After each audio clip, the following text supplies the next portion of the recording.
आदाब दोस्तों। आज वर्ल्ड पोइट्री डे पर रेख्ता की इस तकरीब में आप सबका खैर मकदम।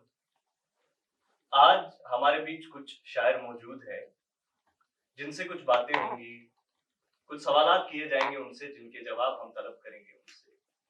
हमारे साथ इस वक्त पल्लव मिश्रा जी हैं, हमारे अभिनंदन भाई हैं और आकिब भाई हैं, अंकित भाई हैं और विपुल भाई। इन सबको आपने रेख्ता के मुशायरों में खूब सुना है। आप सबका ज्यादा वक्त न लेते हुए आइए बातचीत का सिलसिला शुरू करते हैं। तो मेरा पहला सवाल तो आपसे ही शुरू करते हैं, फिर बात जो है चलेगी आगे। तो एक बुनियादी सवाल से शुरू करते हैं कि आखिर शायरी ही क्यों? आज के इस साइंस और टेक्नोलॉजी का दौर है और इस दौर में लोग साइंस के पीछे भाग रहे हैं और बाकी सब चीजों के भाग रहे हैं, पीछे पीछे भाग रहे हैं, तो आपने शायरी को ही क्यों चुना? मुझे ऐसा नहीं लगता कि शायद शायरी के अलावा कोई भी दूसरा ऐसा जो दूसरा कोई भी सिंफ होता तो मुझे जो चीज़ें शायरी से मिलती है, जिस तरह से मुझे खुशी मिलती है शायरी की बातें करके या कुछ भी जैसे मरासिम शायरी ने मुझे दी है, मुझे नहीं लगता कि मैं किसी और कोई दूसरी ऐसी सिंफ होती तो उसके ज़रिए ऐसी चीज़ें बना पाता। मुझे लगता है कि सारी जो बुनियादी ज़रूरतें हैं एक तरह से मतलब मैं हो सकता है कि मैं कॉन्शियस तौर पे इसे नहीं हूँ, लेकिन एक मेरे लाशूर की जितनी ज़रूरतें हैं उसे पूरी करती है शायद, मेरी ज़ात की सारी ज़रूरतों को पूरी करती है। तो एक बस वही है कि फितरती तौर पर मैं इस तरफ बिल्कुल। माइल हूँ। अभिनंदन भाई, आप कहना चाहेंगे इस बारे में?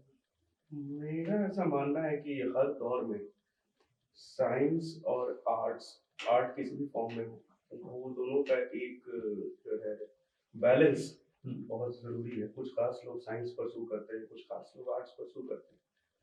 तो अब आर्ट में भी किस तरह का आर्ट फॉर्म है, तो वो लोग अपने हिसाब से अपने सोच समझ से चुनते हैं।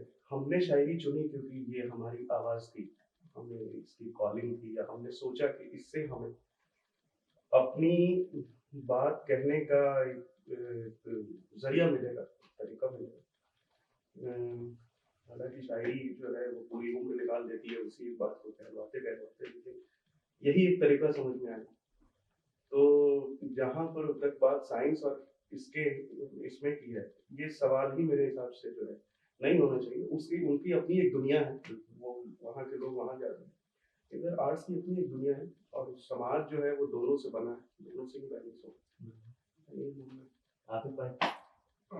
मैं समझता हूँ अगर शायरी मेरा रद्द अमल है तो ये साइंस और टेक्नोलॉजी से दूर भागने का रद्द अमल नहीं है। मैं भागने में यकीन नहीं रखता। मामला ये है कि हम कई दफ़ा इस तरह की बहसें करते हैं जब आपस में बैठते हैं कि एक लाइन है जो कि साइंस और आर्ट को डिवाइड करती है, या वो है भी कि नहीं है। तो ऐसा बिल्कुल नहीं है कि साइंस के तरफ में झुकाव मेरा नहीं है, लेकिन आर्ट का जहाँ तक मुद्दा है तो वो मुझे शुरू से उसने अपनी तरफ अट्रैक्ट किया है। अब आर्ट की किसी भी फॉर्म में एक्टिंग भी जो है मुतासिर करती है, किसी भी तरह की आर्ट मुतासिर करती है। अब इसमें शायरी ही क्यों, इसका जवाब मुझे अभी तक नहीं मिला। मैं कोशिश कर रहा हूँ इस जवाब को ढूंढने की। कई दफ़ा खुद को कहने से रोकना, सब लोगों के साथ बैठना, वो सब इसी जवाब को ढूंढने की कोशिश है कि अगर वाकई कुछ है, ये तख्लीकियत का ताक़ुब है, ये किस चीज़ का ताक़ुब है, तो वो जवाब ढूंढने की कोशिश जारी है, उसका पता नहीं है क्यों। मैं आपसे अंकित भाई यही सवाल। आपने सवाल किया टेक्नोलॉजी और साइंस है ना। आप अगर गौर से पढ़ेंगे, अभी की शायरी नहीं कभी की, तो एक ऐसी फॉर्म है पोइट्री या शायरी जिसमें मुझे लगता नहीं कुछ भी अछूता रहा है, चाहे वो साइंस से ताल्लुक़ रखता हो, चाहे वो टेक्नोलॉजी से ताल्लुक़ रखता हो। कितने शेर आपको मिल जाएंगे जिसमें साइंस की बात हो रही है, जिसमें टेक्नोलॉजी की बात हो रही है, हर तरह की बात हो रही है। और मुझे लगता नहीं कि इतने कम लफ्ज़ों में ये किसी और तरीके से मुमकिन है, क्योंकि हमारे पास ज़बान है, हम उसी से समझाते हैं और समझने की कोशिश भी करते हैं, है ना। मुझे लगता नहीं कि इससे ज़्यादा कुछ है, क्योंकि मिक्स है आपस में चीज़ें ना, दुनिया में कुछ भी एक तरफ नहीं हो सकती, सबका बैलेंस। अभिनंदन भाई वाली बात से मैं मुतासिर हूँ कि भाई मैं एग्री करता हूँ भाई कि एक बैलेंस ही क्रिएट हो तो बेहतर है। और अभी विकास भैया का वो शेर हम डिस्कस कर रहे थे अभी कि वो रफ्ता रफ्ता कबूल होंगे इसे रोशनी के लिए नए हैं। क्या बात है। तो आप इस शेर को देखिए, आप इसमें क्या अगर साइंटिफिक तरीके से देखेंगे तो साइंस भी खुलेगी इसमें। तो शायरी की ताकत है कि आप हर हम लोग ऑब्जर्वर हैं बेसिकली। पोएट्री मेरे हिसाब से किसी एक सब्जेक्ट पे नहीं होती है, ऑब्जर्विंग, हम ऑब्जर्व करते रहते हैं और हर चीज को ऑब्जर्व करते हैं, टेक्नोलॉजी हो चाहे जो हो रहा है हो, जो नहीं है उसको भी ऑब्जर्व करते हैं, जो शायद है भी और दिखता नहीं है उसको भी हम पोएट्री में लाते हैं, एग्जिस्टेंस को हम ऑब्जर्व करते हैं। तो मेरे हिसाब से सब चीजें मिली हुई हैं आपस में, तो हम उसी दौर में हैं, साइंस भी हमारी है, टेक्नोलॉजी भी हमारी है, पोएट्री भी हमारी है। आप इसमें कुछ मज़ीद बात करना चाहेंगे? साइंस और आर्ट्स का तो जो मामला है, साइंस और शायरी का जो मामला है, वो तो जो पहलू हैं, जिस तरह से सब कुछ है, तो कायनात में हर रंग का इस बात, हर रंग में बाहर का इस बात चाहिए। तो आपको शायरी या कोई भी आर्ट या साइंस हर चीज़ होनी चाहिए। बस वो ये क्यों कि मखसूस शायरी ही क्यों, तो इसका शायरी की तारीफ की जा सकती है कि इसमें कम लफ्जों में अच्छी बात होती है ऐसा कुछ, लेकिन आप अदर आर्ट फॉर्म्स की भी उसी तरह से तारीफ कर सकते हैं। उन सबकी अपनी अपनी खासियत है, सब में अपनी अपनी खास चीज़ें हैं। और मेरा कहीं वैसा कुछ नहीं है कि शायरी नहीं होती तो मैं कुछ आर्ट नहीं करता है, इस तरह की चीज़। मुसव्विरी पे भी मुझे उतना ही मन करता है कुछ बनाने का, या मामला सारा तख्लीक का है, कुछ कुछ पैदा करने का है, कुछ खूबसूरत देखने और दिखाने का है। तो उसी मौसीकी के ज़रिए से फिर शायरी और इस तरह से बस वो इख्तियार में आ गई जो आ गया वो अपना है। बहुत दिलचस्प जवाब मिले इसके। तो इसी से जुड़ा एक सवाल पूछता हूँ। ऐसी कौन सी चीज थी, आपसे ही पूछते हैं कि ऐसी कौन सी चीज, कोई शेर या कोई गजल या कुछ क्या था कि जिसने इब्तिदा में आपको जो है शायरी की तरफ मुतवज्जे किया? आपकी मौसीकी मौसीकी मौसीकी का पूरा आधे से ज़्यादा सफ़र शायरी का मौसीकी के ज़रिए से रहा है। शुरू में जगजीत सिंह और इन लोगों को जो जो आसानी से मैसर थे उस वक़्त उन जगहों पे जहाँ हम थे, उन्हें पढ़ना सुनना और शुरू किया। फिर धीरे-धीरे जितने लोग सुने जा सकते थे उस वक़्त, या फिर धीरे-धीरे ये चीज़ खींचने लगी अपनी तरफ। तो ये वो वक़्त है जो जहाँ आपको पता लगता है कि कोई चीज़ कॉल कर रही है, खींच रही है आपको। आप जैसे ही सुनते हैं आपको महसूस हो जाता है कि आप ये करना चाहते हैं, आपको इस चीज़ में खुशी मिलती है। और फिर शेर कहने लगे तो और खुशी, एक अच्छा शेर अगर हो गया कभी गलती से, तो बहुत बहुत खुशी मिलती है शेर देखकर। तो बस जिस चीज़ में आप खुश होते हैं और उसी में चले जाते हैं। आपका किस वजह से क्या रुझान जो है शायरी की तरफ मुतवज्जे हुआ, इब्तिदाई दौर में? आज भी मैं था मैं, और हम पढ़ रहे थे गौतम बुद्ध, तो उसमें एक किस्सा आया कि एक बार गौतम बुद्ध जब उन्होंने बहुत नहीं हुए थे वो, तो अपने किसी के साथ वो अपने रथ पे, राजकुमार थे वो, तो वो जा रहे थे, तो एक इंसान गुजर रहा था वहां से, उसको बीमारी थी, क्या कहते हैं उसको, निकल जाती पीछे कुबड़ की बीमारी थी। तो उन्होंने पूछा उसको रोक के ना कि क्या है, क्या प्रॉब्लम है इनको। उसने कहा इनको ये बीमारी है, उन्होंने नाम दिया। बोले कैसे होती है, बोले बुजुर्ग आदमी है, बुढ़ापे में सब बीमारी लग जाती है। उन्होंने कहा रोकिए इसको, रथ को, क्या ये मुझे भी होगी अगर मैं बूढ़ा होऊंगा तो? उन्होंने कहा बोले मैं तो बादशाह हूँ। बोले कोई भी है आप, आपको बुढ़ापा सबको आना है, हाँ, और बुढ़ापा भी सबको आना है। तो ये सवाल उनके दिमाग में पैदा हुआ, और जब भी मैंने वाकया पढ़ा, ये पढ़ने के बाद ये जहन में कहीं रह गया। उसके बाद ऐसे ही कोई भी कहीं से गजल आई या कहीं से कोई शेर पढ़ा, तो मुझे लगा ये जो बात गौतम बुद्ध ने उनसे पूछी थी, शायद ये सब बातें यहाँ पूछी जा रही है, और शायद यही मेरे भी सवाल है इसी तरह के, और इनके जवाब और इनके सवाल शायद मुझे लगा शायरी से बेहतर कहीं नहीं हो सकते, इसलिए फिर मैं क्या आसिफ भाई? मेरे वालिद शायरी करते थे, तो घर में हमारे मेरे बड़े पापा भी शायर थे, तो शायद उस माहौल का असर था, या मुझे याद आता है मेरी बहन पढ़ाई कर रही थी तो उनकी किताबों में कुछ शेर थे, कुछ मुझे याद है, एक शेर मतलब मैंने तब पढ़ा था, तमन्नाओं में उलझाया गया, खिलौने दे के बहलाया गया, तो या फिर जिंदगी अपनी कुछ इस तौर से गुजरी गालिब, हम भी क्या याद रखेंगे खुदा को।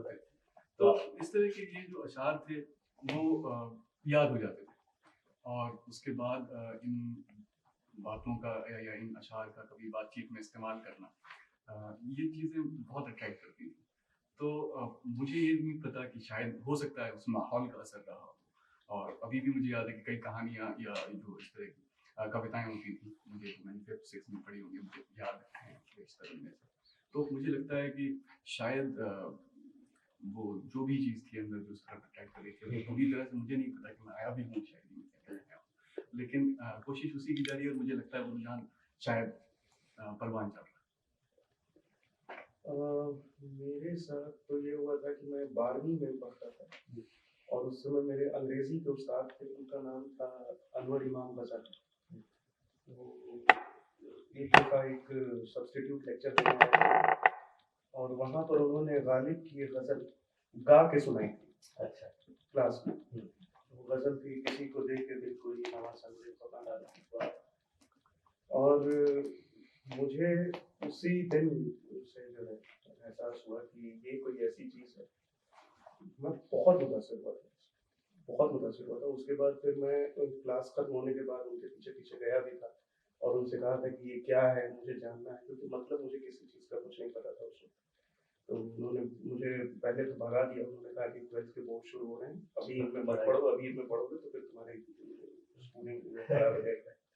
तो उसके बाद जो है उन्होंने मुझे भगा दिया। लेकिन बोर्ड्स खत्म होने के बाद जो है मुझसे दोबारा मिला और वो जो रिजल्ट आने के बीच में जो तो 1-2 महीने का टाइम होता है उसमें, फिर वहाँ पे उन्होंने मुझे गालिब की 2 आसान गज़ल, एक तो वो कि हम वहाँ हैं जहाँ से हमको कोई शमाली खबर मिल जाए, वो, और एक दिले नादा तुझे हुआ क्या है आखिर इस धरती पर। तो ये 2 आसान गज़लें उन्होंने लिख के दी मुझे और उसके बाद मैंने उनको याद कर लिया। और उसके बाद फिर मेरा सफ़र भी वहाँ से मैंने ढूँढना शुरू किया कि मैं ऐसी और चीज़ें कैसे मुझे मिल सकती हैं। तो आहिस्ता-आहिस्ता समझ में आया कि म्यूज़िक के ज़रिए जैसे विपुल भाई का सफ़र शुरू किया, वहाँ से मिल सकती है। तो फिर मैंने वो जगजीत सिंह की गज़लें और गुलाम अली साहब की और मेहदी हसन साहब की गज़लें सुननी शुरू की। तो इब्तदाई दौर ऐसे ही शुरू हुआ। आप बताइए मेरे साथ ऐसा रहा है कि एक तो घर का माहौल इसके पीछे की वजह है कि मुझे लफ्जों की जो एक हैरत सरा है उसने बचपन से अपनी ओर बहुत खींचा। उसकी वजह ये थी कि घर में जितने अफराद थे सब साथ में ही हैरत किया करते थे। होता था बचपन में, मतलब हमारे यहाँ ये होता है कि चूंकि ब्राह्मण वो है तो बचपन में गीता वीता ऐसे याद करा देते हैं। लेकिन एक नजरिया अलग ये था कि उसमें जो उसकी जो लिरिसिज्म है और उसका जो फोनेटिक्स वगैरह है उस सब पे भी गौर किया करते थे। और तमाम लोग थे, बाबा थे, ये सब मिलकर बहुत बातें किया करते थे, खासकर लफ्जों की जो वो थी। तो इससे वो हुआ कि एक आर्ट की तरफ जो है रुझान तो बचपन में पैदा हो गया था, खास करके लिटरेचर। क्योंकि मैंने देखा था कि जैसे साइंस वाइंस, चूंकि हमारा इलाका है वहाँ साइंस का ये माना जाता है, साइंस नहीं करते कुछ नहीं करते। लेकिन फिर एक चीजें थी जैसे कि अबू खैर की बहसें हैं, जो ये सब चीजें जो थी उतनी समझ नहीं थी, लेकिन ये नजर आना शुरू हो गया था कि उन चीजों पर और कहाँ बात है, साइंस कब तक बात करेगा, उसकी रात पे जो उस पर जो कटती, इन सब बातों कहाँ कोई बात करता है, इन सब चीजों पे। यही तो जगह है जहाँ पे इन सब चीजों की बात है। मुझे ये सब बातें बहुत पसंद आती थी, तो जाहिर था कि इस तरफ मैं माइल हो गया। फिर मेरी जो स्कूलिंग जहाँ पर हुई वहाँ पे मुझे याद आता है मैंने शायद उन्हें कभी भी उस बात का शुक्रिया अदा नहीं किया जिस दर्जा मुझे करना चाहिए। लेकिन एक शख्स थे, हिंदी के टीचर थे, सुनील पांडे नाम थे। तो वो थे कि वो हमेशा मुझे मतलब बढ़ावा देते इस चीज में। मैं उनसे फारसी उर्दू तमाम लफ्ज जो मुझे मिलते थे उस वक्त पढ़ते पढ़ते वो मैं पूछा करता, वो कभी नहीं चूकते बताने से। अक्सर उन्हें पता होता, चुनाचे वो हिंदी के थे लेकिन उन्हें फारसी के लफ्ज इतने बड़ी तादाद में उन्हें मालूम थे। और फिर मुझे याद आता है एक शायद 8-9 क्लास का वाकया होगा, दीवाने खालिद लाइब्रेरी में लिखी थी ये शेर। उसमें बहुत पढ़ा, ज्यादा तो समझ नहीं आया उसको, लेकिन एक शेर बहुत बखूबी समझ आया। तेरे वादे पर जिए हम तो ये जान छूट जाए, खुशी से आते आते वो ऐसा मुझे हैरत हुआ उस शेर से, मुझे इस कदर माल सी पहुंची तक उस तरफ मैं बहुत। उसके बाद तो मुझे लगता है कि उस तरफ खिंचता ही चला गया, मैं तलाश करके तमाम चीजें पढ़ता। और उसके 1.5-2 साल की बात है कि मैंने शायद उसका भी सीखी उसी किताब को। खैर तब तक काम हो चुका था जी, शायद उसका काम हो चुका था। गालिब हमारे सबके स्कूल में प्रिंसिपल है। बिल्कुल के बाद ये जो है इत्तेफाक होता है इस बात पे। और किसी में ऐसी ताकत नहीं थी हाँ, कि इतने सालों तक जो जिंदा रखा है जग में शायरी को। मैं अब भी अगर शायरी से दूर भागता हूँ तो गालिब की वजह से वापस चला जाता हूँ। मैं खुद उसी की जादू छड़ी। बिल्कुल। अच्छा, जॉन का दिवाचा पढ़ रहा था मैं, तो उसमें वो कहता है कि 8 साल की उम्र में इश्क हुआ, मुझे पहला इश्क हुआ, तो और पहला शेर भी जो है उसी की बदौलत लिखा मैंने कि चाह हमें उसकी तमाचे खाए हैं, देख लो सुर्खी आज से लेकर मेरे 70 तक ऐसे ही शेर तो इसमें इससे मेरा एक जहन में जो सवाल आता है, मैं आकिब भाई आपसे ही पहले पूछूंगा कि पहला शेर जो आपने कहा आपके जहन में है तो आप बता दीजिए, और दूसरा ये शेर है उसका सवाल कि कोई ऐसा शेर या कोई नज्म या गजल जिसके पीछे कोई एक दिलचस्प वाकया छुपा हो आपकी जिंदगी का, जो आपने उस शेर कहा, तो आपसे शुरू करते हैं। शेर सुनाने का काबिल ना हो तो वाकई सुना सकते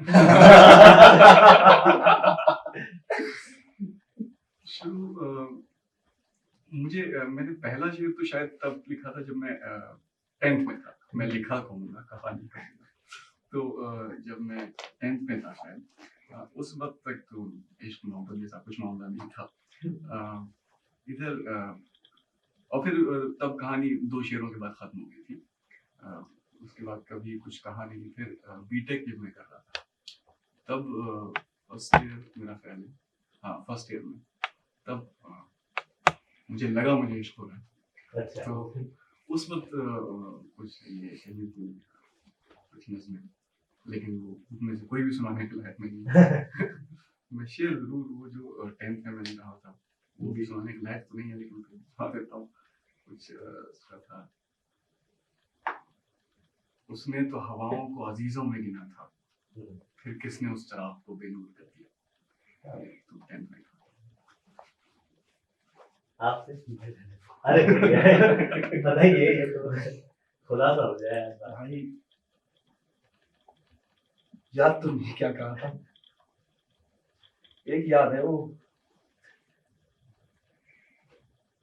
मैंने वो दिया स्कूल में एनएसडी में एडमिशन के लिए, और रिजेक्ट हो गया मेरे लिए। खैर तो उस वक्त घर आके कुछ शेर में कहता पढ़ता था, शायरी खूब पढ़ता था, शायरी भी और किताबें भी पढ़ता था, लिटरेचर पढ़ता था। मन वहाँ शेर कहूँगा, परेशान था। तो उसका हल्का सा कुछ याद है कि तुम्हें दीवार से नीचे फेंकेंगे एक दिन उठा के, ऐसे। हाँ ये सच में ऐसे, हाँ उससे में मतलब ऐसा ना। हाँ, और मुझे लगा मैंने मजाक से आपके साथ शेयर कर दिया। 2 दिन खुश रहा मैं। मेरा ये ऐसा ही है कि ना, मैं पहले गालिब को भी खातिर में नहीं लेता। मैं 9th में तो गालिब क्या है गालिब भाई, मैं हूँ बस। मुझे लगा मैं तो बड़ा शायर हूँ, मतलब देख क्या बात निकले वाला, जैसे दीवार से उठा के फेंकेंगे तुम्हें। पता नहीं कौन सी दीवार थी, खैर वो दीवार टूट गई। अच्छा, कोई ऐसा शेर या गजल या जिसके पीछे कोई दिलचस्प वाकया हो? कोई दिलचस्प वाकया है तो सुनाइए। वो इस शेर में जॉन इलिया साहब का शेर है ना, वो है पहलू में टके की एक हसीना, तेरी फुरकत गुजारी जा रही है। ये शेर जब मैंने पढ़ा, पढ़ते पढ़ते तो मैंने तकरीबन उनके 20-25 अच्छे शेर भी खारिज कर दिए। हाँ, मुझे लगा यार ये कैसा शेर है, और उन दिनों में लड़की को बहुत प्यार करता था, तो मुझे लगा ये गाली इसको दी गई है, ये गाली इसको दी गई है, ये गाली दी है शायरी। तो इस तरह के बहुत सारे वाक्य हैं कि जो कभी शेर पढ़ के ऐसे लगता है कि यार ये नहीं कान में सूट ही नहीं कर रहा है, कुछ अजीब सा है। किसका कोट है, first draft of anything is a shit. आप बताइए। शायरी काफी होंगे। पहला शेर जो कहा और उसके बाद कोई वाकई याद नहीं होगा अभी पहला शेर तो, लेकिन शुरुआती शेरों में हाँ, शुरुआती शेरों में 10वीं के आसपास नहीं, 10वीं के आसपास। तब तो पढ़ने का भी इतना सिलसिला नहीं था, सुनने के लिए क्योंकि सीडीज आसानी से मैसर हो जाती थी, किताबें नहीं मिलती, तो पढ़ने का भी शायद उस वक्त तक इतना नहीं था। सुन के गजलें और कुछ कहना शुरू किया। इश्क उससे काफी पहले उतरा, शायरी से काफी पहले नाज़िल हुआ। तो तब तक तबीयत में रवानी आ रही शायरी के बरक्स। तो नज़में, और उसके बाद कुछ साल नहीं कहा, फिर कॉलेज में कुछ कहना शुरू किया, और बाकायदा कॉलेज से शुरू की शायरी अच्छी तरह से। उस वक्त की नज़में थी, सुनाऊंगा नहीं लेकिन एक आपको एक मुश्किल मैंने सुना हाँ तो सुनाइए, ऐसा तो नहीं है। कुछ याद एक दो इसलिए याद हाँ, सुनाइए, बिल्कुल। मैं रातों का बंजारा हूँ, तुम नींदों की शहदाई है, तेरी शहर शहर में शोहरत है, मेरी गांव गांव रसवाई है। इस तरह की नज़में बहुत तवील और अलग अलग किस्म की नज़में कहीं कहीं कॉलेज में बहुत मशहूर हुआ करती थी। होगी थी भाई, ऐसी नज़में तो होगी। अच्छा, कोई ऐसा शेर या वाकया जो जिसके पीछे कोई वाकया हो, कोई ऐसा शेर, फिर दिलचस्प वाकया होगा ही यार, ऐसा दिलचस्प तो खैर जिंदगी में कुछ नहीं है। अरे कोई जिंदगी है दिलचस्प। वाकया पर शेर तो नहीं, जो कहा है कहीं कहीं बैठे हुए, कहीं कोने में, कहीं तन्हाई में, उसी तरह से चीजों में। चलिए, मुझे लगता है वो कमी जो है हमारे मतलब माफ नहीं कर देगी। अरे कुछ आप ऐसे बताइए। वाक़ई नहीं है कि जो हमसे मुतासिर होकर शेर हुआ हो। और वाकई भी होंगे तो बताएं कैसे। मेरे साथ ऐसा कोई वाक़या अरे नहीं यार, ऐसे नहीं हो सकता है। अरे मतलब मुझे इश्क हुआ था शायरी की वजह से ही जो है। अच्छा, मतलब मैं उस समय नज़री नज़में कहता था, और क्योंकि मुझे बहर का इल्म नहीं था और मैं नज़री नज़में लिखता था, जो कि एज बिल्कुल भाई से कॉलेज में बहुत पॉपुलर हुआ करती थी। इनकी तो बाकायदा रवानी में रहती है ना फिर वो कॉलेज में पॉपुलर इनकी तो बाकायदा रवानी में है, मेरी तो बिल्कुल ही वैसी नज़री हुआ करती थी। और लेकिन ये था कि मेरी जबान पे पकड़ थी, तो मैं उर्दू के 2-4 फारसी के लफ्ज़ इधर उधर रूप में फिट कर देता था और उससे लोग खूब मुतासिर होते थे। वाह। एकदम ऐसे हैरत से देखते थे। क्या कहते हैं क्या कहते हैं, क्या कहते हैं। बड़ी बात है। हाँ, और 2 एक इजाफतें अगर इस्तेमाल कर दो उसमें तो चार चार चार चांद पे। तो अब उसी के बाद जो है मतलब मेरी मुलाकात हुई मोहतरमा से, और उसके बाद वो सिलसिला निकला। और लेकिन ऐसा कोई शेर या नज्म नहीं है जो इस वाक़ये को दर्ज करते हुए हो। तो अगला सवाल आपसे जो बात करते हैं, मैं समझता हूँ कि जो आपसे मैं पूछना चाहूंगा कि मौजूदा दौर में आप शायरी को कहाँ दें, और क्योंकि आज जो है सहूलतें इतनी मुयस्सर है हमें, जो अगले ज़मानों में उतनी लोगों को सहूलतें मुयस्सर नहीं थी, तो क्या मैं ये कह सकता हूँ कि आज का दौर जो है वह हमें पिछले ज़मानों से बेहतर शोरा फराहम कर सकता है? कर सकता है, नहीं सब कर रहा है। हालांकि हर दौर में लोग में सबका हर वक्त का अपना इम्पोर्टेंस है, वो ना होता तो शायद ये भी ना होता, चीजें बनती हुई आई हैं। लेकिन अभी जितना मुझे मालूम है उतना मैं गलत भी हूँ। मेरे को जो लगता है फील होता हाँ, है, अपना पर्सपेक्टिव। मुझे लगता नहीं कि कभी भी, जितना थोड़ा बहुत मैंने पढ़ा है, कभी भी एक साथ इतनी अच्छी शायरी हुई है। आपसे पहले एक साथ खूब अच्छी हुई है, एक साथ इतनी अच्छी शायरी, चाहे आप यहाँ देख लीजिए चाहे उधर की तरफ देख लीजिए। मतलब हैरान हैरान कर देने वाले शेर लोग कह रहे हैं, और नए नए लोग शेर तो कह रहे हैं, अच्छी बात है। अब जो इस तरह का शेर इंसान कह रहा है, सोचिए वो कितना अंदर से कितना खूबसूरत होगा, कितना बेहतर होगा। एक बेहतर आदमी 10 लोगों को बेहतर कर रहा है, तो हमारा सोशलिज्म में बेहतर हो रहे हैं, हम अच्छे होते जा रहे हैं। सबसे अच्छी बात ये है, मुझे लगता है कि बहुत ज्यादा अच्छी हो रही है। एग्जिस्टेंस इतना मिलता है आज की पोइट्री में। अभी मैं वही बात कर रहा था, शिद्दत है ना, उधर वुसअत, ऐसे मतलब खुलते जाते हैं शेर। यार वाह, क्या कहने, इक्का दुक्का मिलते थे पहले, अब तो जिसको भी शायर को पढ़ लीजिए आप, चलता है वाह यार ये वाली बात है यार। आप क्या सोचते हैं, क्या वजह है कि आज ऐसे शायद? मुझे सिर्फ एक ही वजह नजर आती है, उसमें इश्क भी इन्वॉल्व है, उसमें बाकी चीजें भी इन्वॉल्व है, उसमें सब चीजें इन्वॉल्व है। मुझे लगता है एग्जिस्टेंशियल क्राइसिस सबसे बड़ा मसला है, और जो कि समझने भी लग गए हैं ना हम लोग। थोड़ा सा देखिए, आप थोड़ा सेंसिटिव तो हो रहा है सब, बिल्कुल। कुछ चीजों को अद्भुत घटना हटा दीजिए, वो इन्वॉल्व होती है। हाँ। लोग सेंसिटिव हो रहे हैं, समझते हैं, अपनी जिम्मेदारी समझते हैं, अवेयरनेस, अपने आप को समझ रहे हैं, हमारे होने का क्या मतलब है, हम क्यों हैं, क्या ऐसा ही है। तो वो उससे चीजें अच्छी हो रही हैं, और आर्ट अच्छी हो रही है। खासकर उर्दू शायरी इस वक्त बहुत अच्छी हो रही है, बहुत ज्यादा अच्छी। आप बताइए। बिल्कुल, मैं इत्तेफाक रखता हूँ कि इस दौर में शायद सबसे बेहतर दौर हो ये शायरी का। हम लोगों को तो मेरे ख्याल से इतना नहीं पता होगा दौर के बारे में, लेकिन हमने फरद साहब और नमान साहब इन लोगों से सुना है ये बातें। उन्होंने बयान किए हैं कि आज से 20 साल पहले किस तरह की शायरी या किस तरह के लोग शायरी में हुआ करते थे या कैसी रहती थी। हालांकि अच्छी शायरी हर वक्त हो रही है, लेकिन अभी क्योंकि एक सर्कल कनेक्शंस भी इतने जल्दी जल्दी बन रहे हैं लोगों के, मुझे नहीं लगता कि ये इंटरनेट या ये सब नहीं होता तो हम लोग आपस में भी मिलते हैं आपसे, और ये इससे भी फर्क पड़ता है। आप जब बात करते हैं हम ख्याल लोगों से तो उससे बहुत फर्क पड़ता है, और जो वजूद अपना वजूद का मसला है वो तो है ही, बिल्कुल सत्य। उससे भी आगे ही जरूरी है वो, जरूरी नहीं है कि उससे आगे आप खुद ही हो जाए। आप कुछ पढ़ेंगे, कुछ देखेंगे, कुछ लोगों से मिलेंगे तो आपको और वजूद के मसले दरपेश आएंगे। तो वो जाहिर सी बात है कि रीजन है आर्ट के लिए और शायरी के लिए।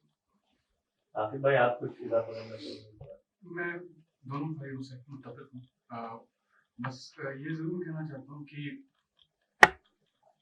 जैसे आपने पूछा कि अगले शायरों से बेहतर कोई शायर फराहम कर सकती है, ये दौर में फराहम कर सकता है कि नहीं, तो इस बात से मुझे इनकार है। मैं ये भी नहीं कहता कि जो ये नहीं कर सकते, और ये भी नहीं कह सकता कि कर सकता है। एक तो मामला ये है कि हम एक ऐसी सोसाइटी में रह रहे हैं, अब पोस्ट मॉडर्निज्म का जमाना है, तो हम तो इस तरफ माइल हैं कि हम हायरार्की को खत्म करना चाहते हैं, डिफरेंस को एक्सेप्ट करना चाहते हैं, मल्टीकल्चरल सोसाइटी बनाने को जरूर है, हम उन चीज़ों को एक्सेप्ट करना चाहते हैं। तो जहाँ तक सहूलियात का मामला है, इंटरनेट का आपने जिक्र किया, मेरे ख्याल है जाहिर है इंटरनेट की वजह से हम लोग यहाँ बैठे हैं, और जिन लोगों से मेरी मुलाकात हुई है दिल्ली आने के बाद, खुसूसी तौर पे शायरी से ताल्लुक रखने वाले लोगों में, तो उनमें से मेरा ख्याल है एक भी ऐसा शख्स नहीं है जिसका असर मुझ पर ना पड़ा। मेरी शायरी तो अलग रह गई, एक इंसान के तौर पे मुझ पर असर ना पड़ा हो, तो ये सब चीजें बहुत अच्छी। मुझे पता नहीं कि पहले के लोग को ये कितना मैसर होता था या नहीं होता था, लेकिन मैं इस मामले में अपने आप को बहुत खुशकिस्मत समझता हूँ कि सब लोगों से मुलाकात हुई है, सब लोगों से साथ बैठने को मिलता है, सीखने को मिलता है। तो शायरी बेहतर हो रही है, इस बात से मुझे कोई इनकार नहीं है, लेकिन वो पहले से बेहतर है या आने वाले वक्तों से बेहतर होगी, इस पर मैं कुछ नहीं। आप इत्तेफाक करते हैं? आखिर से मुझे सिर्फ जो है एक बात पे एतराज है कि जैसे जैसे इसका शायरी poetry as an art form expand कर रही है, बढ़ रही है, लोगों में इसके लिए बहुत सारा इंटरेस्ट जाग रहा है, वैसे वैसे इसका कमर्शलाइजेशन जो है वो अलग अलग तरीके से होगा।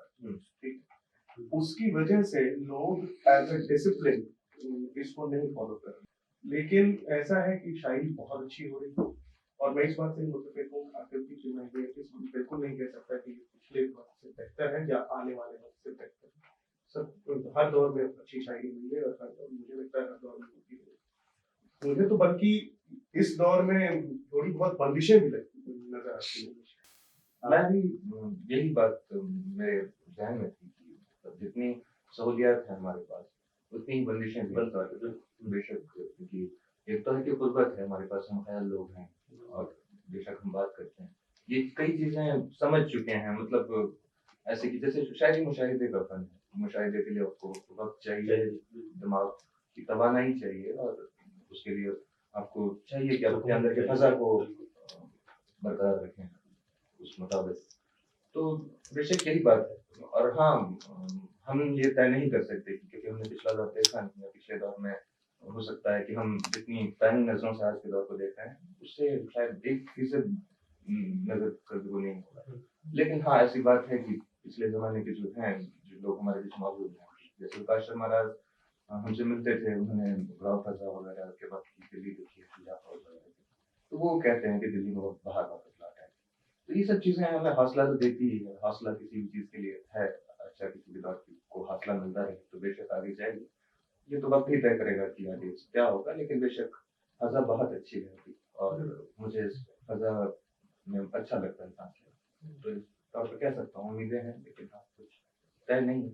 अभिषेक शुक्ला कहते हैं कि मतलब शायरी एक जैसे कि एक महल है, मान लीजिए शायरी, तो कई लोगों को जिंदगी ये वापस नहीं हो पाते, वो कहीं तक के अंदर है कि बाहर। कुछ लोगों को जो बाहर है हमें गलत फहमी है कि हम अंदर बैठे हैं, कुछ लोग जो अंदर है वो तस्लीम नहीं करते कि हम अंदर हैं। तो बस यही बात है। हम हमारी है अभी नजर बहुत छोटी है ये सब तय करने पहलू हमारे सामने आए अभी इस सवाल को लेकर। अब एक हल्का सा सवाल मैं आपसे पूछता हूँ, एक सवाल आखिरी सवाल है इसके बाद फिर हम रैपिड क्विज वगैरह जो है तो बिल्कुल होगा।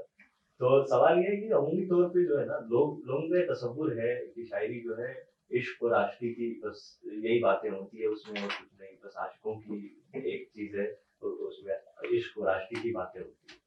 तो ये किस हद तक सही है और दरअसल शायरी क्या है और किन पहलुओं पर बात करती है? एक बार आप सवाल दोहराएं। आपने आपने ऐसा चीटिंग आपने की, एक सवाल बोल के आपने 4 पूछे। और उसमें जो आखिरी सवाल है शायरी क्या है, इसका जवाब तो है ही नहीं मेरे पास। मैं पहले ही हार तस्लीम कर रहा हूँ। इसका जवाब नहीं है मेरे पास। हाँ, ये है कि जो जहाँ तक इश्क और आशिकी वाली बात, कैटेगरीज की बात के जिम्मे में आप बता दीजिए शायरी के सवाल एक बार आप दोहराएं। अमूमी तौर पे जो लोगों का तसव्वुर है कि जो शायरी है वो सिर्फ इश्क और आशिकी से जो है उस पे मबनी है और उसमें और कोई बात नहीं होती है, सिर्फ माशूक की जुल्फ और उसकी आंखें और यही बातें होती है। तो ये किस हद तक सही है और शायरी में क्या सिर्फ यही बातें होती है कि शायरी किसी और चीज का भी? देखिए मुझे ऐसा लगता है कि जो इश्क है वो शायरी का हमेशा से हिस्सा रहा है। और इवन गजल जो है वो किसी सिंफ के तौर पे इसीलिए शुरू हुई थी क्योंकि उसमें एक औरत की या उसके हुस्न की जो है तारीफ हुई, ठीक है।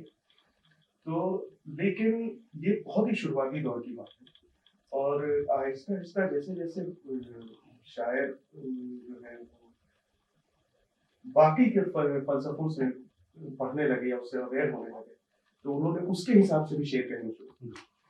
और जैसे कि होने का जो पूरा मामला है वो गालिब से शुरू होता है, हुआ नजर आता है कि जो बड़ा खूबसूरत शेर है ना गालिब का, जो मोया मुझको होने दे क्या, तो ये गालिब से शुरू होता है। या ऐसी और भी कई फलसफे आते हैं। उसके बाद फिर पूरी तरक्की पसंद तहरीक है जिसने कि समाज के सोसाइटी के मसाइल शायरी के जरिए लोगों की आवाज उठाने की कोशिश की।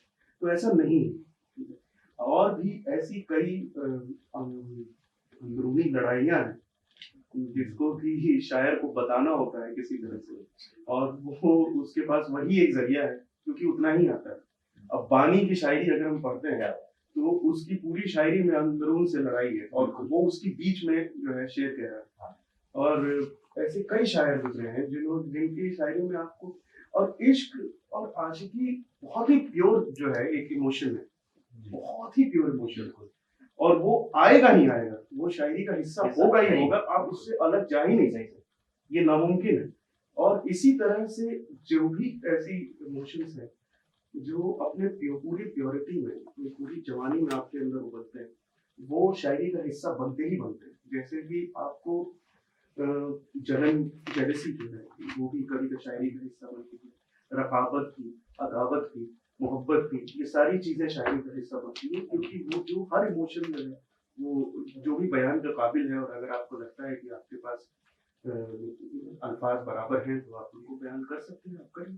तो ये हर चीजें शायरी का हिस्सा है, तो मेरा यही मानना है। और रही बात दूसरे हिस्से की शायरी क्या है, मैं इसका टेक्निकल जवाब नहीं देना चाहता क्योंकि वो सबको पता है कि शायरी की डिसिप्लिन क्या है।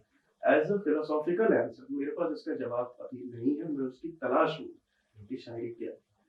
तो वो बहुत बड़ा है, ये हमारी आपस में कितनी बहस हुई है इन चीजों को कि शायरी है क्या और उसका कभी भी कोई मुकम्मल जवाब जो है वो नहीं मिल पाया, नामुमकिन। तो ये ये नहीं है मेरे लिए। आप बताइए।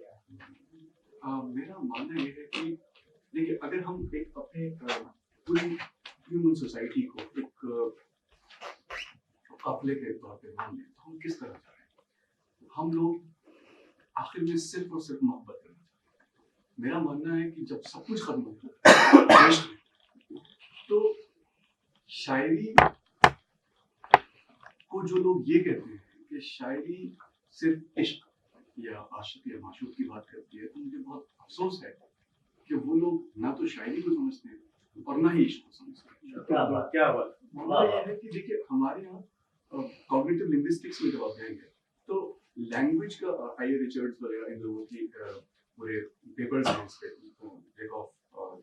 लैक ऑफ जॉनसन की किताब है मेटाफर्स वी लिव बाय। तो जब हम उसको पढ़ते हैं आप देखिए कि हम किसी भी चीज को जब समझने की कोशिश करते हैं, समझने के जब हम इंटरेक्ट भी करते हैं तो हम मेटाफर्स के जरिए करते हैं। तो अगर आप देखिए कि हम अपनी कुछ बात जो बयान भी करेंगे तो हमें मेटाफर्स का, हम चाहें या ना चाहें, कॉन्शियसली या अनकॉन्शियसली हम मेटाफर्स का इस्तेमाल करते ही करते हैं। तो एक मेटाफर अगर आप कह रहे हैं कि उसमें सिर्फ इश्क है, सिर्फ माशूक है, सिर्फ माशूक की जुल्फ हैं, उसके लब हैं, तो वो नहीं, सिर्फ वही, वो तो व्हीकल है बिल्कुल जो कि कैरी कर रहा है उस चीज को। आप उसके पीछे के इमोशन बन जाइए, और जब तक आप इस चीज को नहीं समझते हैं तब तक ना तो आपको शायरी मुतासिर कर सकती है, ना आपको इश्क मुतासिर कर सकता है। इन चीजों को जानना बहुत जरूरी है। नहीं ना दर्द लुभाता नमीर खींचता है। बिल्कुल। देखो मेरा तो ये मानना है कि शायरी और इश्क को जुदा, बल्कि इंसान और इश्क को जुदा नहीं किया जा सकता। शायरी और इश्क बहुत बड़ी बात है। मेरे दिमाग में सवाल बार बार आता है, सवाल ये है, जब भी कभी कोई भी जबान बनी, जब हम कभी बोलते नहीं थे उसके बाद बोलने लगे, तो जबान बनी इंफॉर्मेशन देने के लिए। हम कोई इंफॉर्मेशन देना चाहते थे जो शायद हम नहीं समझा पाए, तो हमने कुछ बोलना, साउंड क्रिएट किया ऐसा कि बात किसी इमोशन से पहुंचे। इंफॉर्मेशन देने वाली एक चीज, उसको हमने इश्क में बदल दिया, सबसे पहली बात है ना। अब इश्क कैसा, अब जो बात कर रहे थे इश्क, उर्दू शायरी का इश्क, बुल्ले का इश्क, कबीर का इश्क, गालिब का इश्क, या कोई सड़क पे अभी कोई हमें इंसान मिल जाए जो किसी से भी, क्या किसी शख्स से इश्क करता हो, किसी पौधों से इश्क करता हो, खुद से इश्क करता हो। अब प्रॉब्लम एक है हिंदुस्तान में तो खासकर, अब जो नॉर्मल लोग हैं जो बहुत ज्यादा शायरी नहीं पढ़ते हैं, जो सुबह शाम तक काम करते जाते उनका मन, उनसे आप लिटरेचर पे बात करोगे तो शायरी को, मैंने बात करके देखी है, लिटरेचर से हल्का सा हल्का मानते हैं लोग। उसका रीजन मैं आपको बता रहा हूँ कि मेट्रो के नीचे ना वो मिलती है, जानलेवा शायरी, दिल भर से बिछड़ गए तो किताब, गलती नहीं है उसमें, कुछ गलत नहीं, वो भी इमोशन है, उसको हम गलत नहीं कह रहे। ये माइंडसेट बन चुका है उर्दू शायरी को लेकर, खासकर उर्दू शायरी, अरे ऐसा है, इसमें किसकी कमी, किसकी है, किसकी है? आप उनको, या फिर जो बड़े फिलोसॉफिकल शेर है उनकी जबान इतनी ज्यादा ऐसी है कि लोग उतना टाइम नहीं निकाल पा रहे हैं। लेकिन इसीलिए मैं आज के दौर में जो बात कर रहा था कि जैसे एक शेर इदरीस बाबर साहब है पाकिस्तान में, उनका एक शेर मैंने अभी पढ़ा, उन्होंने शेर कहा कि ये मुफ्त मशवरा दिया खुदा को एक किसान ने, तो आसमां की फिक्र कर जमीन की तो खैर। तो अब ये करेक्ट करेंगे लोग ना इस जबान को। इसलिए इश्क मोहब्बत हमारी सोसाइटी में उर्दू शायरी को लेकर जो बनी हुई है, मुझे लगता है कि उसका थोड़ा सा गलत इंटरप्रिटेशन लोगों के जहन में है। इश्क आदमी से जुदा नहीं। आखिर में आपकी बात बहुत अच्छी है कि हम आखिर में चाहते क्या है, मोहब्बत ही तो चाहते हैं, all you need is love. तो यही बात है, इश्क मोहब्बत उस तरह से नहीं है जिस तरह से आप सोच रहे हैं। कीजिए, शिद्दत से कीजिए ना, छोड़ क्यों देते हैं उसको? कहने दीजिए लोगों को, हाँ। हम तो चाहते हैं शायरी इश्क की बात। हाँ, इश्क की बात करें, बिल्कुल इश्क की बात करें। हाँ, मूवमेंट, इश्क का मूवमेंट हो जाए तो इससे बड़ा क्या है? रेवोल्यूशन ही मोहब्बत का आ जाए तो इससे बड़ा क्या होगा? मोहब्बत के एक शेर के सामने फलसफे के बड़े बड़े शेर अरे क्या शेर सुनिए ना उनका, शेर सबकी जैसी न बना जुल्फ हम तेरे धोखे में किसी और के शादी में। अपने आप से मिलने का आदमी शेर पढ़ते हैं। और वाली साहब का शेर है कि पाँव के नीचे फूल रख देगा, जिंदगी भर निकालते रहना। अरे कमाल का शेर। अभी देखिए आप, वाह वाह। तो ये तो, और बाकी मसाइल भी उतने ही जरूरी है, और वो हो भी रहा है, ऐसा नहीं हो रहा, मिक्स है, वो सब बैलेंस पे आके बात रुक जाती है। बस आप कुछ इजाफा करना चाहेंगे? इश्क पर तो अब इतनी बात हो चुकी है और इतनी बात हो चुकी है, तो खैर बिल्कुल इत्तेफाक होता है। इश्क तो किसी चीज से नहीं निकाला जा सकता। आप दुनिया में किसी विषय की बात करेंगे जहाँ इंसान कहीं भी इन्वॉल्व है, आप जंग की बात करेंगे उसमें से भी इश्क का पहलू निकल आएगा। क्या बात है। अब तो पॉपुलराइज किया जाता है भाई, जब नेशनलिज्म है क्या, हाँ, लोग आपको एहसास दिलाना चाहते हैं ना कि जमीन से इश्क करिए, यही तो मामला है। यही बात और जो करते हैं वो जबरदस्ती कह रहे हैं और करिए, जबरदस्ती करवाया जा रहा है। कोई भी तहरीक, कोई भी मूवमेंट, कोई भी काम इश्क के जज्बे से ही शुरू शुरू होगा। होगा। क्या बात है। बात ये है ना कि हमारे बीच रोमांटिसिज्म जो है ना, उसका मेन जो डेफिनेशन है, रोमांटिसिज्म ये नहीं है कि इसमें रोमांस की बातें होती है, Yes. Romantic way of saying thing. Yes obviously ये बात है। आप देखें, अगर कोई भी जबान देखें, आप कोई भी जबान अपने अरूज पे सबसे ज्यादा कब रही। संस्कृत लिटरेचर की बात करें, कालिदास, मेघदूतम, रोमांटिक वाक़या है, सबसे अरूज पे तब होती है। बड़ी से बड़ी जंगें मतलब हो जाए तो सारे जो सोल्जर होते हैं वापस में एक बाहों में लौटना चाहते हैं, जो मोहब्बत जैसे कि रिवॉल्यूशन हाँ, टेम्पररी होता है, temporary होता है, उसके बाद temporary एक होता है। मोहब्बत का दौर आता आखिरी है। में तो 9 नंबर के बाद थकन इंग्लिश लिटरेचर हो या कोई भी, सबसे उर्स का जो रोमांटिक्स का दौर था, उसे कितने अजमत से लोग देखते हैं उस दौर को, जब अच्छा लगता है। जैसे लोग थे। तो मुझे लगता है किसी जबान से जब रोमांटिसिज्म मरती है, वो जबान मर जाए।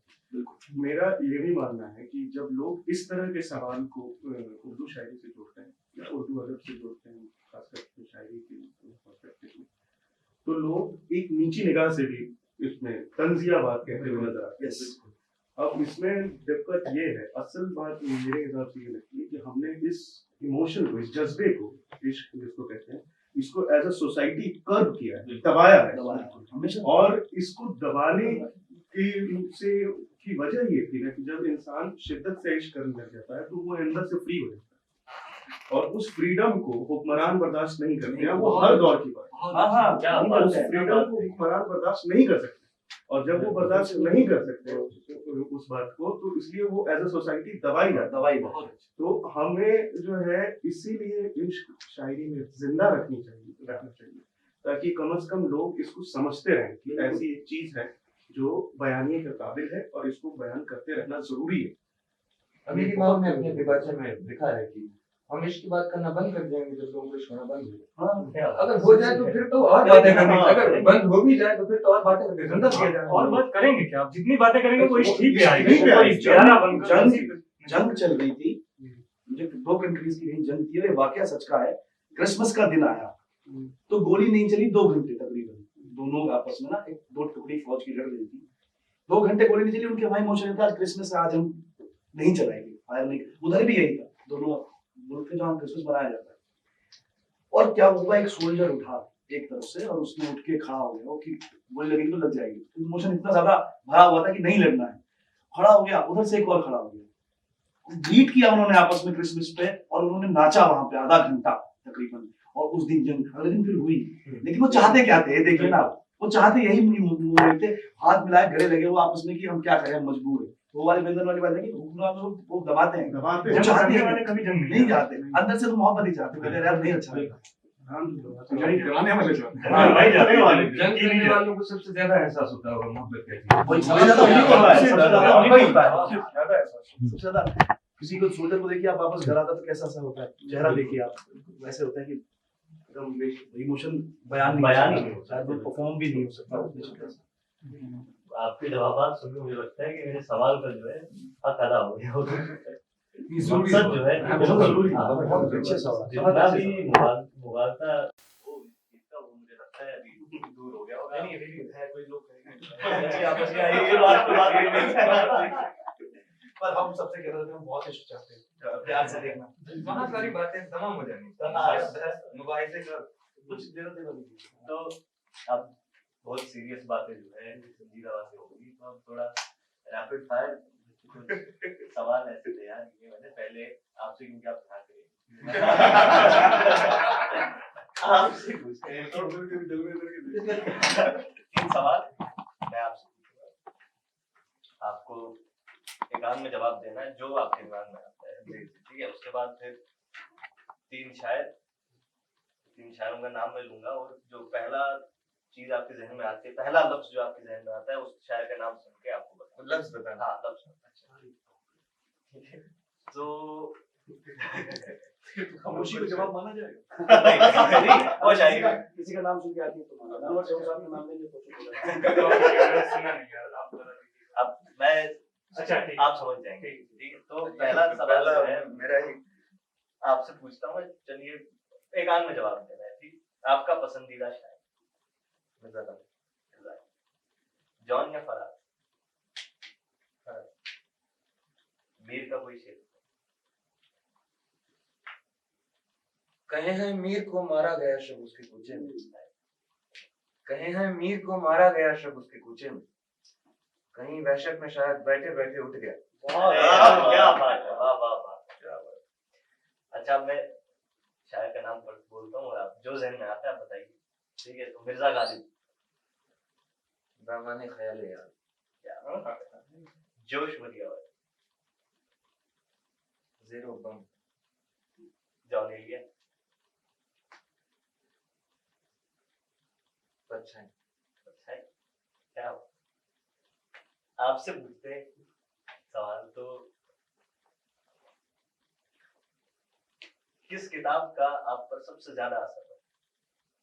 शहर मलाल कुल्लियत सिद्दीकी। जिगर या फिराक? जी।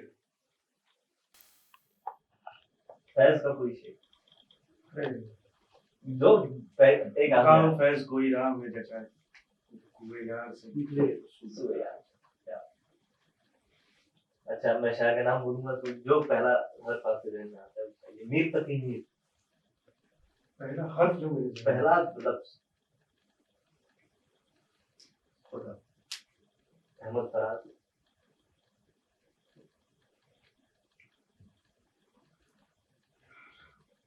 मुहासरा क्योंकि वही उनके नज़्म में ज़ौक। हाँ, एक लफ्ज है मुकर जाएंगे, उनका जो शेर है, बल्कि पूछेगा खुदा भी तो मुकर हम नहीं वो जो करे खून का दावा तुझ पर, बल्कि पूछेगा खुदा भी तो मुकर जाएंगे। मुझे लफ्ज मुकर जो है वो और शायरों में नजर आता भी है तो वो नजरअंदाज हो जाता है, लेकिन यहाँ पे बहुत तेज नजर आता है। आपसे मैं बहुत घबराया हुआ हूँ, पहले बता दीजिए। गजल या नज़्म? जॉन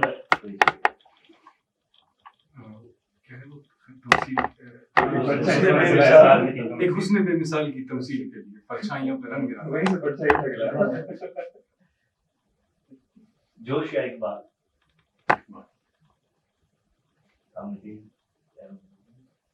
परवीन शाकिर। रात के साढ़े ऐसे कुछ, रात के 3:30 बजे सोया होगा मेरा चांद, ये मेरे ज़हन में पहले आया मुझे।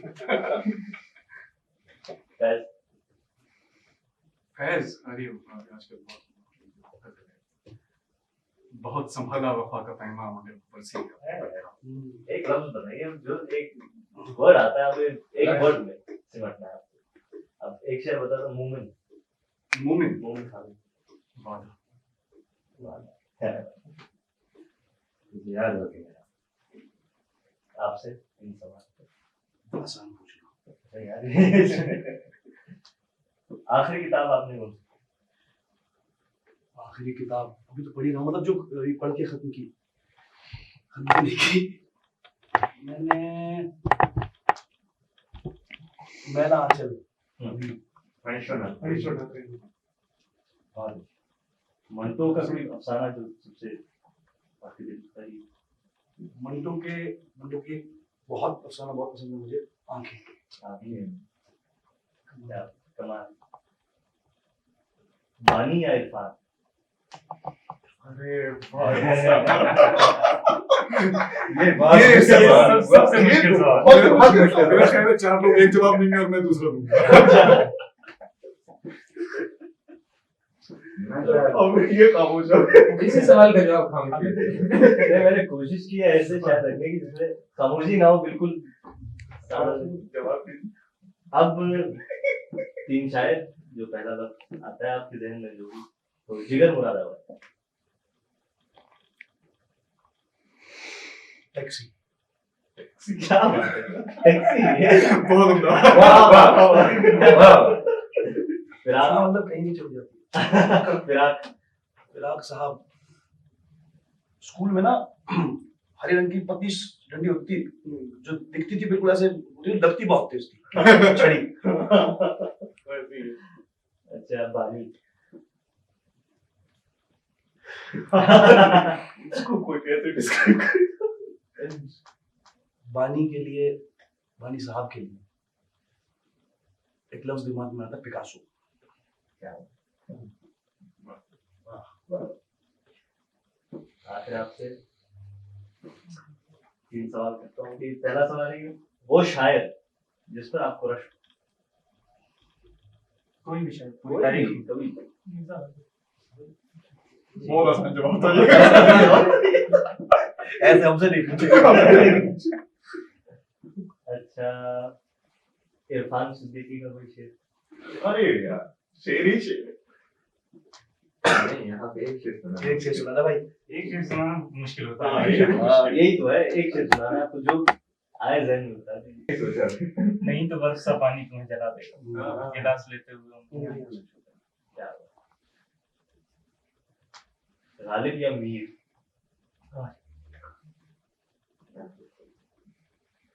अब 3 शायरों के नाम आप बताइए। Irfan Siddiqui, school of poetry, Sahil Ludhianvi, नज्म, फरहत एहसान। इसका जवाब सबसे मुर्शिद कह सकते हैं हम लोग। हाँ, मुझे वही लोग ये सबसे सवाल सबसे सबसे पहला पूछना लफ्ज़ यही चाहिए। है। हाँ, ये सवाल के तो भाई हकदार हैं हम सारे। हम सब हैं, हमें जवाब मेरा वही है हम मुखालिफत करेंगे। हाँ, ये फरहत साहब है। फरहत एहसास क्या जहन में आता है? फरहत एहसास के नाम सुन मेरा जिंदा रहने का मन करता है फरहत साहब को देख के।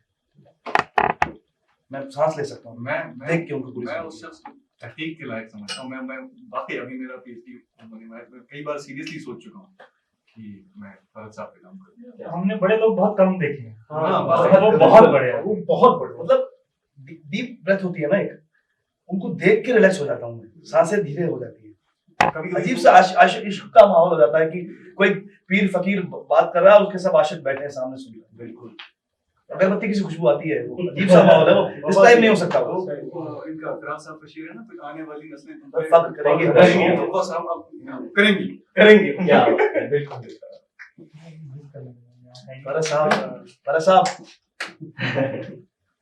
तो चलिए, मुझे लगता है कि बहुत बेहतरीन रहा ये सेशन भाई हमारा। बोल तो आखिर में मैं यही चाहूंगा कि आप अपनी एक गजल कुछ पढ़ें। आखिर क्योंकि वर्ल्ड पोइट्री डे है और मुझसे रैपिड फायर की शुरुआत की। तो बिल्कुल भाई तो शुरुआत करनी चाहिए। हम तो फिर अपने अजीब अजीब शेर छुपा लेंगे ना, बच्ची गजल एक पहले पढ़ देंगे तो। मुझे बोलने का हक नहीं है। मैं दोनों तरफ से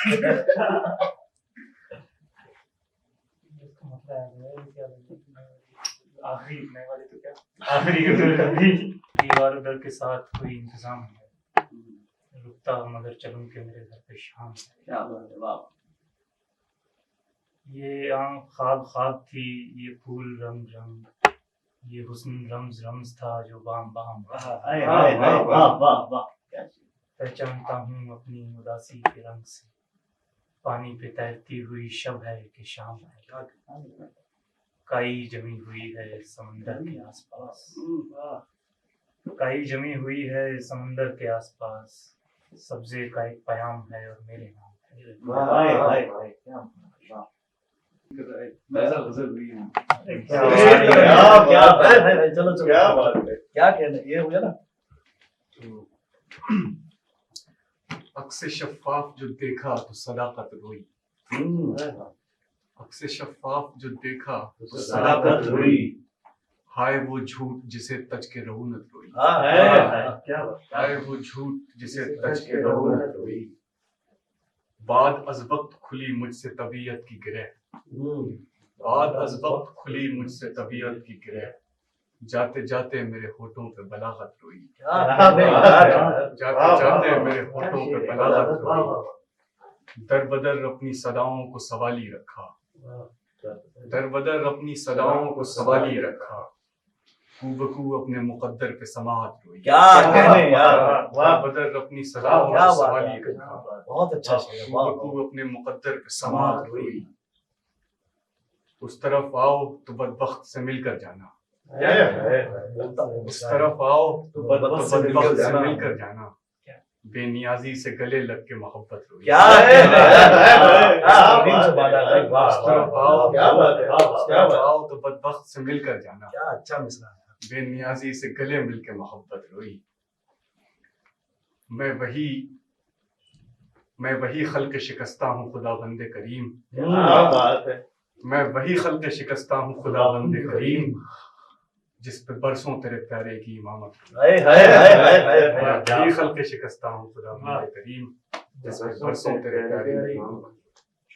क्या बात है, वाह वाह। नहीं मन कर रहा आपका गजल पढ़ने का, कसम से इतनी अच्छी गजल पढ़ी है। बहुत अच्छे लगे। बहुत ही मुझे भी वही लग रहा है। नहीं वाह, वाह, मतलब नहीं है सच में भाई, सच में ईमानदारी से पढ़िए ना, तुम भी पढ़िए। क्या? अंकित भाई बड़े कसम से शर्मा रही। ना से उसकी शक्ल मिलाने लगता हूँ, ना से उसकी शक्ल मिलाने लगता हूँ, जब उसकी आवाज सुनाई जाती है। ना से उसकी शक्ल मिलाने लगता हूँ, जब उसकी जब आवाज उसकी आवाज सुनाई जाती क्या वो पन्ने सचमुच कोरे होते हैं? क्या वो पन्ने सचमुच कोरे होते हैं जिन पर कोई जर्ब लगाई जाती है? क्या वो पन्ने सचमुच कोरे होते हैं जिन पर कोई जर्ब लगाई जाती है? बुल्ले बाबा दीवानों को समझाओ, वाह बुल्ले बाबा दीवानों को समझाओ, अपनी हस्ती काम में लाई जाती है। वाह वाह। बुल्ले बाबा दीवानों को समझाओ, अपनी हस्ती काम में लाई जाती है। अपनी मिट्टी अपना पानी वापस ले, क्या? अपनी मिट्टी अपना पानी वापस ले, सुनते हैं ये शय लौटाई जाती है। क्या बात, वाह वाह वाह। अपनी क्या मिट्टी बात। अपना पानी वापस ले, सुनते हैं ये शहर लौटाई जाती वाह वाह। पत्थर लेके आते हैं सब सीने में, हाय हाय, क्या शेर। पत्थर लेके आते हैं सब सीने में, भाग जगे तो ठोकर खाई जाती है। क्या बात है, वाह पत्थर वाह। लेके आते हैं सब सीने में, भाग जगह तो ठोकर खाई जाती है। खामोशी से यज्जा करते हैं खुद को, खामोशी से यज्जा करते हैं खुद को, शोर मचाकर आग बुझाई जाती है। वाह वाह वाह। दोनों भावों की शिकने हाथ बटाती हैं, अपनी तीसरी आंख बनाई जाती है। क्या बात, वाह वाह वाह। क्या बात है, वाह वाह वाह। वाह।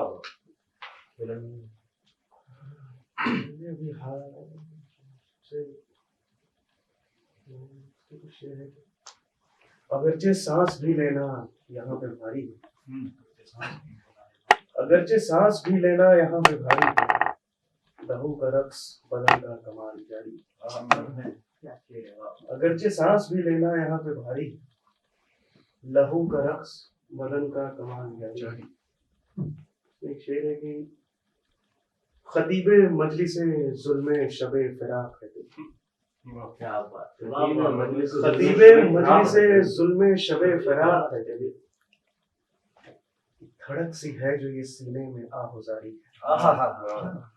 खतीबे मजलिसे जुल्मे शबे फिराक है दिल, वाह वाह। धड़क सी है जो ये सीने में आहुजारी है। बिगड़ गया है तवाजुन मियाने हस्तो अदम, बिगड़ गया है तवाजुन मियाने हस्तो अदम, किसी ने ख्वाब में ठोकर जरा सी, क्या कहने, वाह वाह वाह। वाह। क्या बिगड़ गया है तवाजुन मियाने हस्तो अदम, किसी ने ख्वाब में ठोकर जरा सी, सवाल पूछ रहे हैं खुद अपने कत्ल का, सवाल पूछ रहे हैं खुद अपने कत्ल का, जैसे जवाब ढूंढ रहे हैं खुद अपने कत्ल का। से कुछ याद नहीं मुझे। सानी मिश्रा है कि हमारी खुद से अभी पूछताछ जारी है, हमारी खुद से सबूत ढूंढ रहे हैं खुद अपने कत्ल का, हमारी खुद से अभी पूछताछ जारी है। 100 शेर है लेकिन याद नहीं आज। क्या बात है, वाह वाह।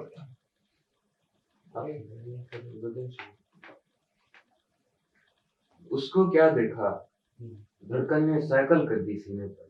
वाह। उसको क्या देखा, धड़कन ने साइकिल कर दी सीने पर।